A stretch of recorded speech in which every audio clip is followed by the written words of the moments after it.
la mort, ça fait partie de la vie. C'est notre seule garantie qu'on a quand on arrive ici. On sait tous qu'un jour ça va arriver, on ne sait pas quand, on ne sait pas où, on ne sait pas comment non plus.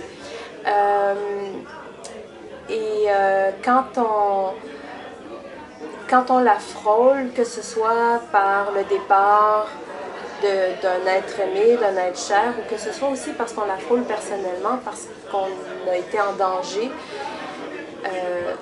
ça repositionne beaucoup de choses par rapport à la vie. Puis l'importance d'un café mortel, je pense que c'est celle-là, c'est en fait de parler de quelque chose de très essentiel qui, pourtant, étonnamment, nous échappe constamment, quelque chose que dans la vie de tous les jours, on aborde très rarement.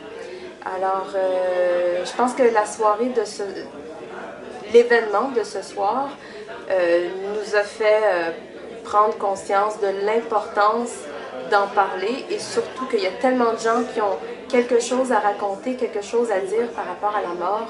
Et d'en parler, ça aide soi-même à mieux l'accueillir, puis à faire la paix aussi avec cette chose qui peut faire peur à quand même bien des gens. Je pense que la grande caractéristique du film de Violette, c'est que c'est un film qui présente plusieurs tableaux. C'est plusieurs tableaux face à la mort.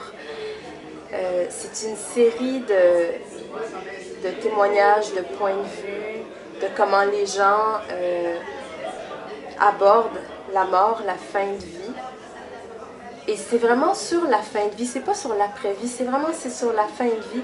Et je pense que ça, c'est d'autant plus important parce qu'il semble y avoir beaucoup de gens qui n'ont pas nécessairement peur du après, mais qui ont plus peur de juste le petit moment avant. C'est comme quand on s'en va à la piscine, qu'on est enfant, puis pour la première fois, on doit sauter sur le haut tremplin. C'est pas tant d'être dans l'eau après qui nous fait peur, c'est juste l'instant où on va être en chute libre. Fait que c'est la chute libre qui fait peur.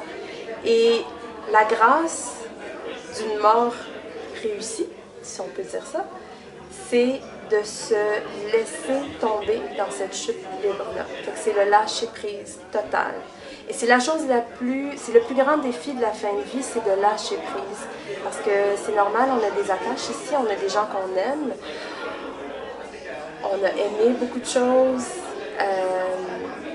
Et tout d'un coup, il n'y a plus de promesse du lendemain. On ne sait pas s'il y aura un lendemain, on ne sait pas si même si la prochaine heure, les gens vont être encore là. Donc tout ce qui existe, c'est le moment présent. Et pour être dans le moment présent, il faut lâcher prise. Alors,